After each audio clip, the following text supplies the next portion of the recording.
Hello again, brothers and sisters. Welcome back to Fireplace Chats with Jack. I'm Jack Talcott to discuss some things I've learned, to share some words for those with ears to hear, minds open for a different perspective, and maybe those who might care.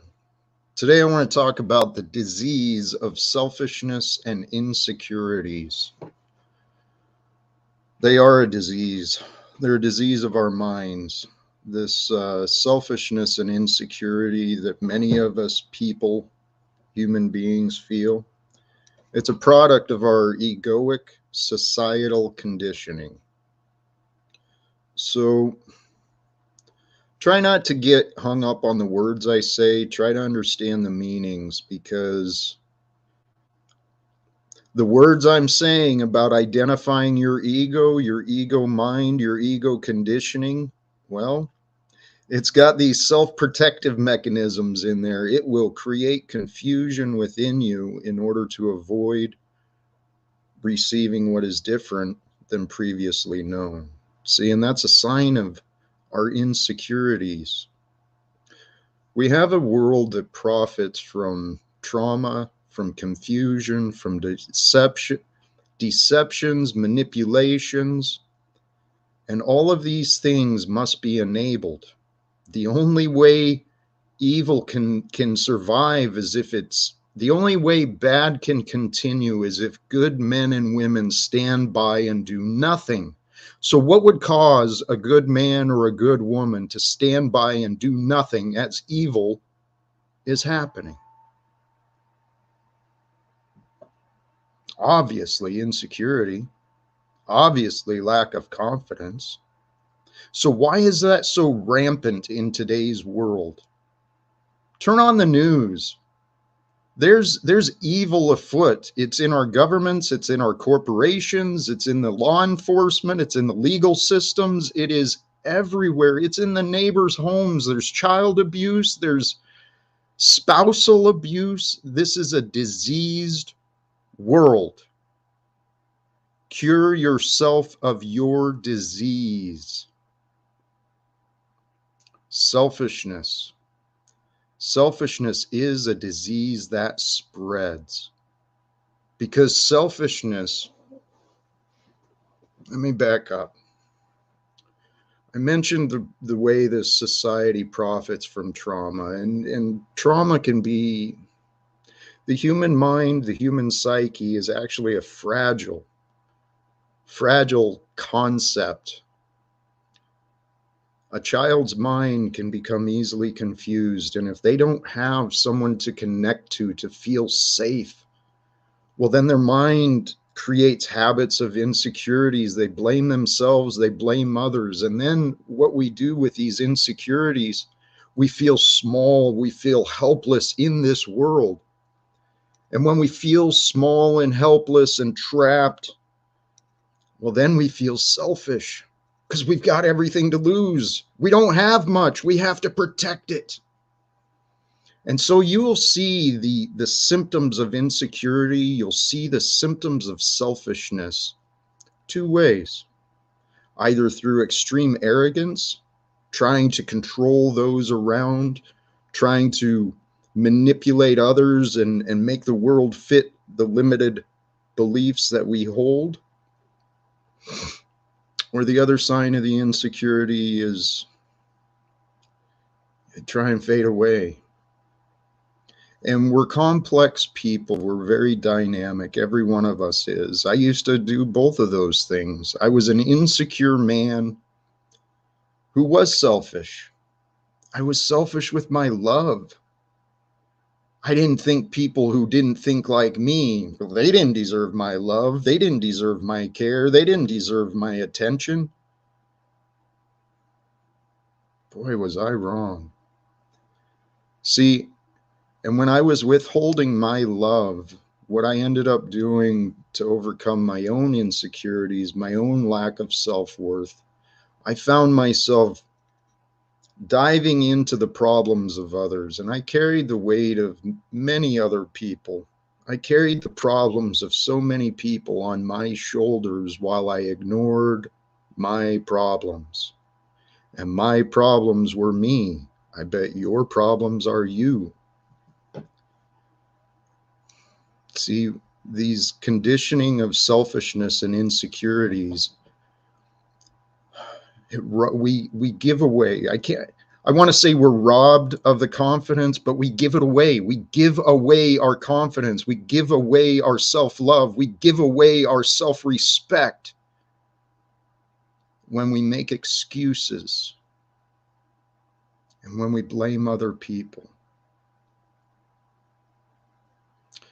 So, one of the best ways to overcome selfishness is through self-care.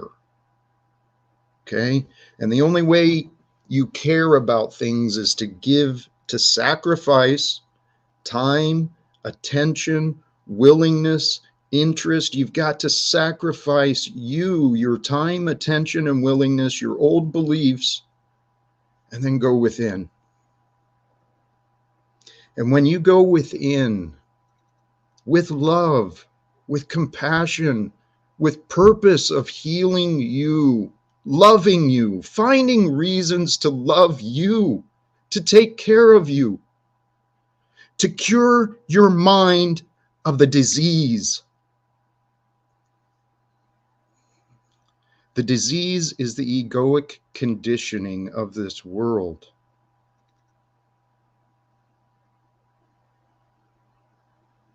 It's easy to fall for the lies, and it's easy to create habits of confusion, because confusion and enabling is what makes billionaires and governments work.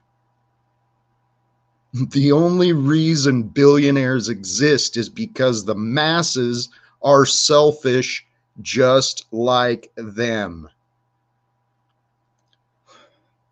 Our communities have been lying to each other, families have been lying to each other, neighbors have been lying to each other, and it's got to end. The truth is the only thing that matters. And we can only know what is true. You can only know anything right now. Now is the time you know. This is it. Now is the time you remember. Now is the time you imagine. So what is real? Is your memory real? Is your imagination real? No, your feelings, your experience is real. What you do today, what you learn today, what you say today, and what you do today with yourself, with others, it's going to affect what happens tomorrow. So get out of the disease of your mind, get out of the selfish habits, the repeating patterns that hold you back.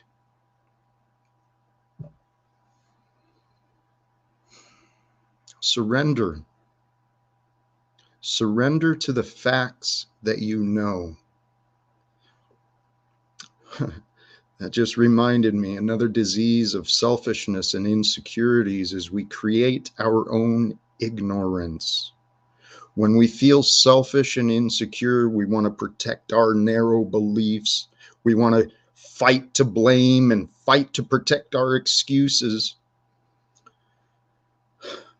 That ignorance keeps us confused. So to heal yourself of your selfishness, your insecurities, your past trauma, to get out of your head, humble yourself to the facts you have been ignoring. One of the greatest facts you've been ignoring is probably you, your potential. The potential is hidden behind your fears, behind your insecurities, and behind your selfishness. And honestly, I mentioned the billionaires and the masses have selfishness conditioned into them. Well, if we want to change this world, there's nothing more powerful than knowledge and community. When we start serving each other, when we start building communities together, sharing what we've learned with those who need, those who've been denied or have not received the same opportunities for education, for care, for support that we have, when we start giving of ourselves, man, That's when you know who you are. When you find ways to serve another one, another human just like you, but different. I mean, we're all just sharing time together here on this magnificent Mother Earth. So I'll keep this short, I guess. Start becoming generous. Generous towards yourself. Show yourself and others interest, curiosity. Stop believing you know all the answers. Because, man, when you humble yourself, you're free. And when you're free, you are strong. So find your strength, choose love, peace for everyone, and have a beautiful day without fear. God bless.